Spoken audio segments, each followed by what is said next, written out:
Hello and welcome to today's video. Today's video is going to be more of a vlog style video because I'm going to be trying out a film camera for the first time. I'll be using this. It is a Minolta Maxim 400 SI camera that I believe was originally made in the early 90s, so somewhere around 1993. At least that's what the instruction manual says. This is my mom's camera. She has had it since before I was born, and I asked her if I could borrow it. She hasn't used this camera since since I was probably 5 years old, so early 2000s. I was born in 96, by the way, so yeah, very early 2000s is probably the last time she used this, and really the last time that film cameras were used by most people, because digital cameras started to really kick off. They started getting, better and better, and film cameras were harder and harder to use. Film was harder and harder to get, more expensive, way more expensive to produce and get printed. So I've never used a film camera before. The film I'm going to be using today is this stuff, Kodak Ultramax 400 speed film. I also have another packet of film, which is Kodak Professional Ektar 100 color negative film. I'm not sure if I'm going to be using this today. There's 36 exposures in this one, so I would have to get all the way through those 36 exposures to use the professional film. So yeah, I'm gonna take this out. I'm going to try it out. I will also be taking my digital camera with me so that I can do a kind of compare and contrast of the images and see how that works. I won't get these images on the film camera developed until I don't even know when. It's probably going to be a couple weeks. So although I'm filming this on June 2nd, the video likely isn't going to go up for a couple weeks after I start filming, just because I want to have the pictures in my hand to compare them with the digital pictures that I took, just because I'm curious. But yeah, I'll take you guys with me today on my adventure of learning how to use a film camera. I have taken 2 photos with it already. I got too excited when I got the film in the mail and decided that I really needed to try it right away. So I took 2 photos with it. I'm sorry. I also put the film in it not on camera just because I've never ever put film in a camera before, and I didn't want the added stress of trying to film it. But yeah, it's gonna be fun. It's gonna be interesting. We'll see how this goes, and I'm gonna take you along for the ride. So stay tuned and find out how I do. I'm sure it won't be too bad, but it's gonna be a huge learning curve for me. I'm so used to being able to take multiple photos and being able to see them right away, to see what they look like, if they look good, if they're what I'm looking for. Like, normally with my digital camera, I'm taking picture after picture after picture after picture until I get the right one. Can't do that with the film camera. I'm a little nervous. But yeah, I'm sure it's gonna be fun. I've wanted to try using a film camera for years now, and as my mom and I were cleaning out my room, I just thought to ask her about her film camera. She went and found it for me, so this will be fun. I'm really excited, and I'm excited to take you guys with me. So at Lemoyne's Point, I just took the first couple comparison photos, and I'm already seeing quite a lot of differences. The film camera is telling me to use slower shutter speeds and wider, but apertures that are more open, where my digital camera, this one, has been telling me that I can use faster shutter speeds. Even though I've set the ISO to be the same as what this camera is using, the film in this is ISO 400, So I've told my digital camera that it now has to be at ISO 400, which is quite high. For comparison, I usually leave my digital cameras at ISO 160 or 200 to get less grain. But film cameras are notorious for having grainy images because of the ISO. I've also stuck my stabilizing post, I guess you could call it, on my film camera because, oh yeah, monopod, that's because my digital camera has a bunch of settings that help my images stay stabilized. The film camera doesn't have that. It doesn't have a computer inside of it to calculate all that stuff. So it's been interesting so far, and I'm kind of excited to see how the comparison images are going to turn out, even though I'm not going to be able to see the film ones for a couple weeks likely, which is kind of sad. Found another advantage of my digital camera versus the film camera. Digital camera, much quicker. Just a minute or so ago, there's a little butterfly on a clover flower, and it was going to be a wonderful photo, but I couldn't get my film camera turned on and set up in time. I was just adjusting focus and the butterfly flew off. But with my digital camera, I can be much quicker at getting focused, getting the settings correct, and all that fun stuff. So, another advantage of digital versus film. I finally got my film prints back, so I can finally film the ending of this video. For reference, it cost me $8 in their film processing fee, their developing fee, and 30 cents a print. So it's pretty good for film. It also only took them a day, which is amazing. I had them within 24 hours.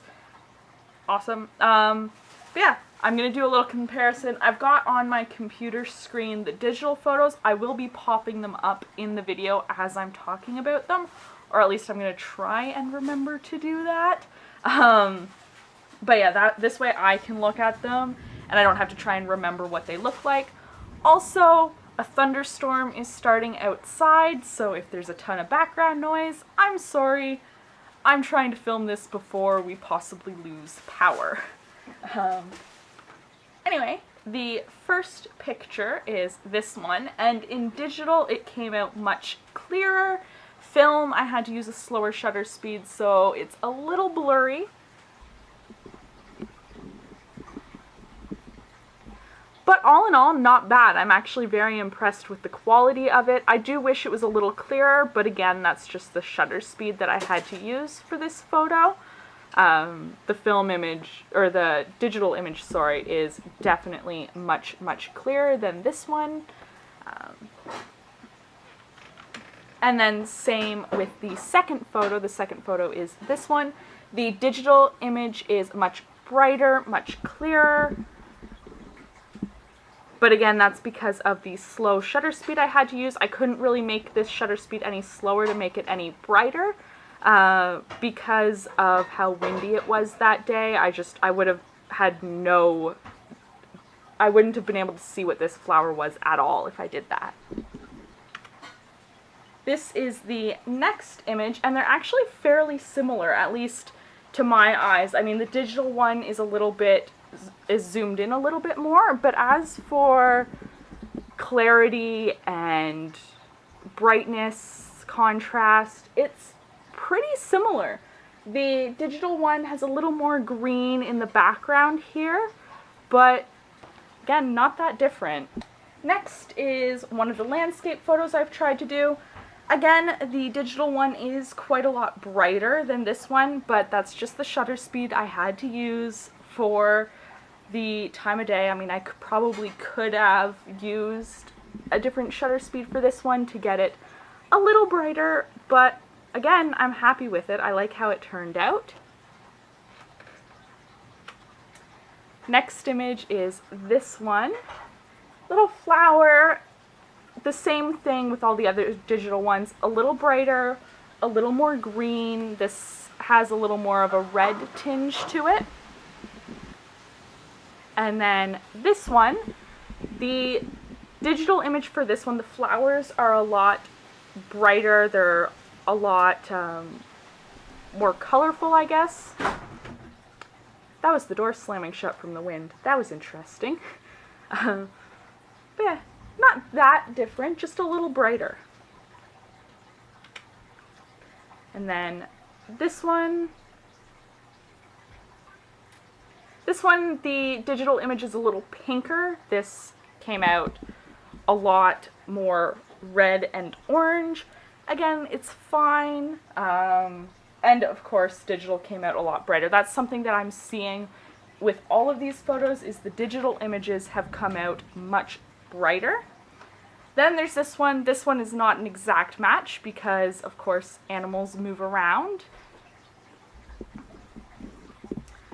But this is actually one of the most similar ones, and I think that has something to do with the fact that the animals were in full sunlight, so there was no shade to contend with for this one.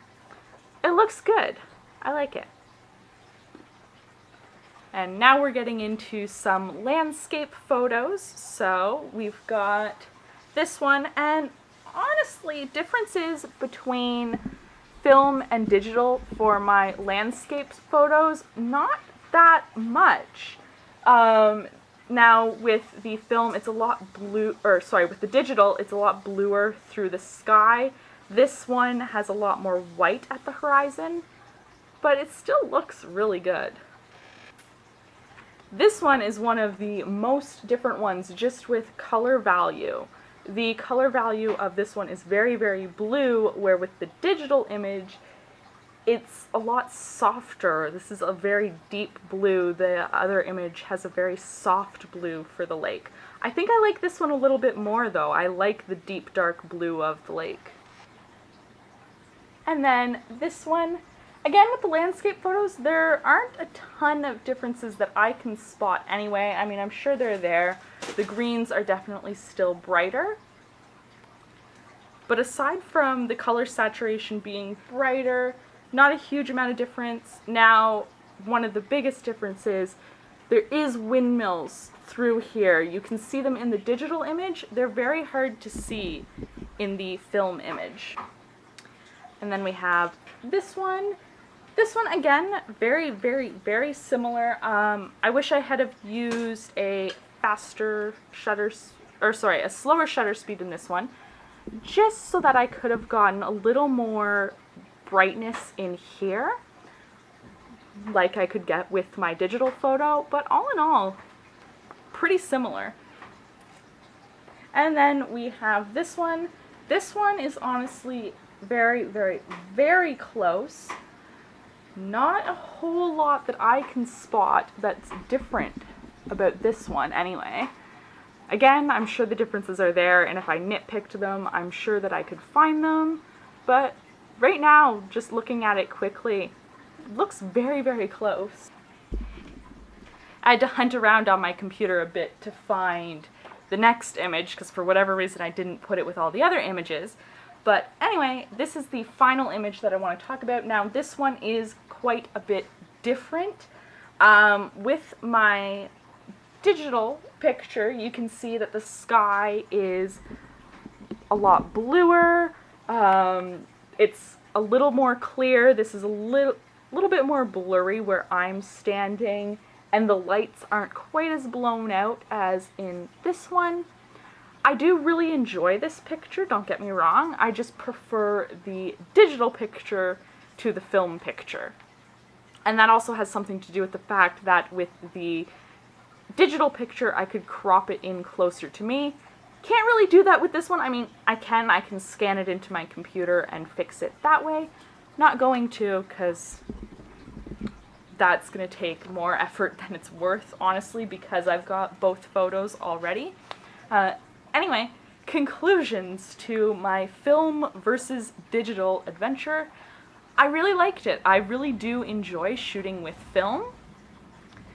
I'm not going to switch to shooting with film full time, however. I am still going to stick with my digital photos for the majority of my work, just because there's a little more wiggle room with getting the cropping right, getting the saturation right, being able to take a ton of different photos and see them right away, where with this one I have to wait until I fill up the film, and then I have to wait a day to get the film back. So I'm not going to switch completely to film. However, I think I'm still going to use it on and off. I did like it. I do still have quite a lot of film to use up.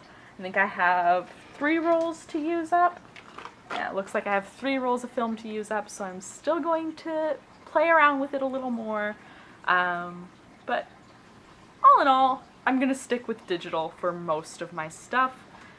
I paid a lot for my digital camera, and I have spent the time to learn how to use it and all of the things it does.